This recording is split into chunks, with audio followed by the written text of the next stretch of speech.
Hilangnya nelayan saat melaut adalah persoalan yang serius, baik dari aspek kebijakan bidang perikanan maupun jika dilihat dari aspek keselamatan kerja bagi nelayan. Luasnya wilayah perairan Provinsi Maluku Utara ini tidak ditunjang oleh fasilitas dari pemerintah bagi nelayan untuk melaut.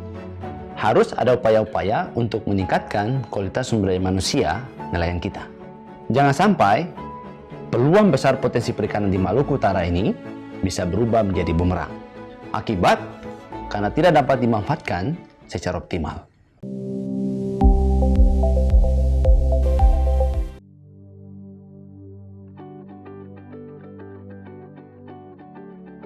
Sebagai negara yang luas wilayah perairannya lebih besar dibandingkan daratan, kasus hilangnya nelayan yang melaut bukan berita baru di Indonesia, termasuk di Maluku Utara. Bahkan, kecelakaan di laut adalah persoalan yang tak asing didengar. Hampir setiap tahun ada saja pemberitaan mengenai kasus-kasus ini. Pada Monofit kali ini, saya akan membahas salah satu permasalahan nelayan di Maluku Utara secara khusus atau secara spesifik mengenai hilangnya nelayan ketika melaut.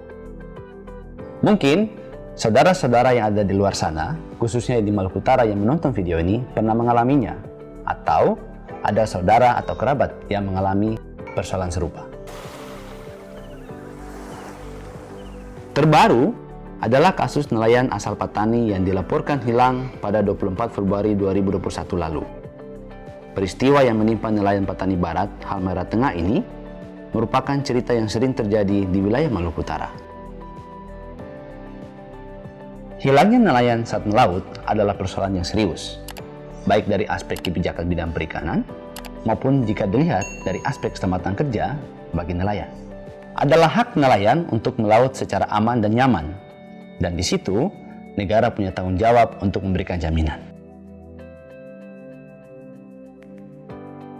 Di sisi lain, perairan Maluku Utara luar biasa luas. Sekitar 69% luas wilayahnya adalah perairan.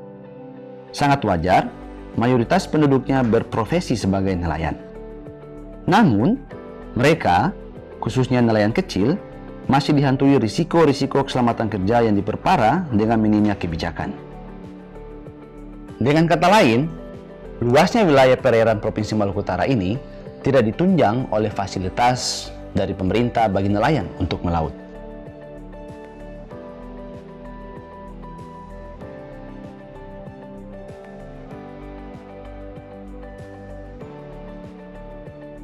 Setidaknya, ada dua penyebab utama atau yang sering diidentifikasi sebagai penyebab mengapa nelayan sering hilang. Pertama, perahu mati mesin, dan itu membuat perahu menjadi terombang-ambing di laut selama berhari-hari. Penyebab kedua, perahu dihantam oleh gelombang yang besar sehingga terbalik dan hanyut.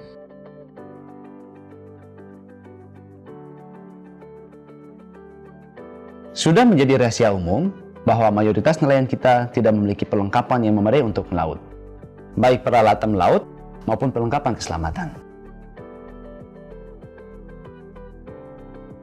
Sebagian besar nelayan di Maluku Utara masih menggunakan alat-alat melaut yang sangat sederhana. Perahu kecil, serta tidak dilengkapi dengan alat deteksi dan fasilitas keselamatan yang cukup. Perlengkapan keselamatan yang dibawa nelayan pun minim. Bahkan, banyak juga yang tidak ada sama sekali. Akibatnya, ketika berhadapan dengan cuaca yang ekstrim dan gelombang yang besar, nelayan berpotensi besar hanyut dan dibawa arus. Mereka akan dengan mudah dilahap oleh ganasnya ombak. Jika masih selamat dan ditemukan, ya puji syukur. Apabila sebaliknya, maka akan menjadi cerita yang menyedihkan dan tragis. Tak sedikit kasus pencarian nelayan hilang ini berujung nihil atau tidak membuahkan hasil. Bahkan, hingga pencarian diputuskan selesai. Selain itu, akses publik terhadap data korban nelayan hilang juga menjadi permasalahan tersendiri. Padahal, data ini dibutuhkan oleh banyak pihak, terutama oleh pemerintah, sebagai acuan dan landasan untuk membuat kebijakan dalam sektor perikanan.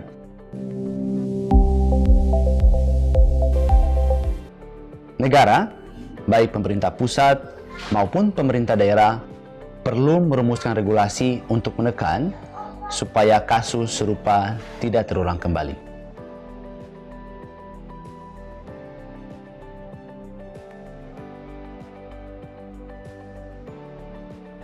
Pertama, pemerintah perlu membuat kebijakan menyediakan kapal dan perahu yang memadai serta layak digunakan nelayan untuk melaut. Kemudian, setidaknya setiap perahu yang akan melaut dilengkapi dengan kebutuhan dasar keselamatan nelayan berupa perlengkapan mitigasi seperti pelampung, life jacket, dan lainnya. Kedua, kapal dan perahu harus dilengkapi dengan teknologi yang mampu mendeteksi keberadaan, termasuk alat yang menghubungkannya dengan pihak Basarnas. Ini guna mempermudah pengawasan. Ketika ada masalah di laut, informasi darurat mengenai lokasi dan titik keberadaan nelayan bisa langsung dikirim ke Basarnas atau pihak yang akan melakukan penyelamatan untuk dilakukan evakuasi. Sebenarnya, pemasangan alat deteksi bisa dilakukan. Namun, itu pun baru untuk tipe kapal ukuran MMS, dan nelayan harus membayar biaya dengan jumlah yang cukup besar.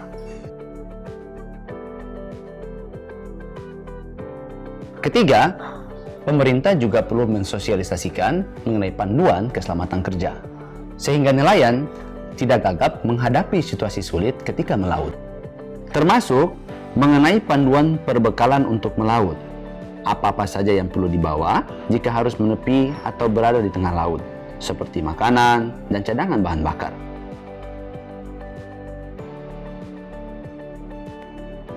Keempat, dibutuhkan kualitas peralatan nelayan yang baik untuk membantu penangkapan ikan ketika melaut. Peralatan melaut sebagian besar warga nelayan di Maluku Utara juga tidak cukup canggih. Peralatan tangkap ikan yang dimiliki tergolong tradisional seperti HUHT dan Pajeko.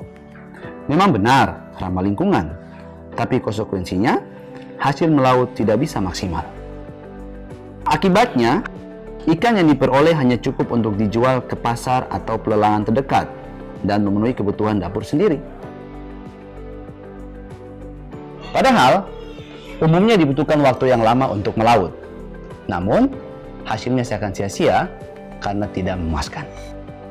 Antara risiko yang dihadapi dan hasil yang didapat pun biasanya tidak sebanding.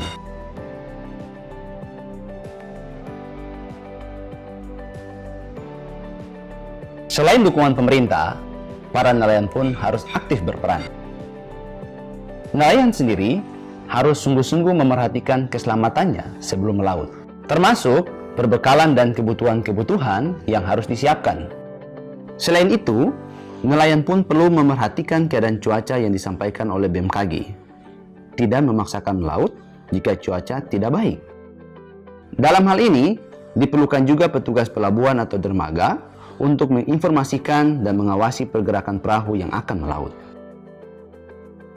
Diperlukan intervensi dari pemerintah dan peran nelayan untuk meningkatkan kemampuan menangkap ikan dan pengelolaan hasil tangkapan nelayan.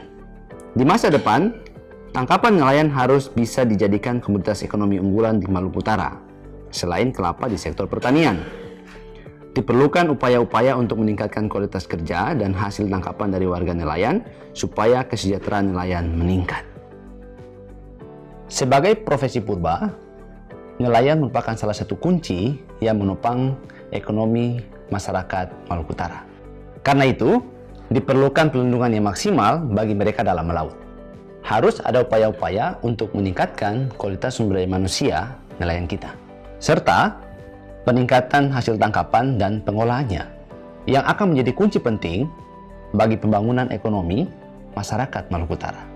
Jangan sampai peluang besar potensi perikanan di Maluku Utara ini bisa berubah menjadi bumerang, akibat karena tidak dapat dimanfaatkan secara optimal, baik dari sisi nelayan maupun pemerintahnya.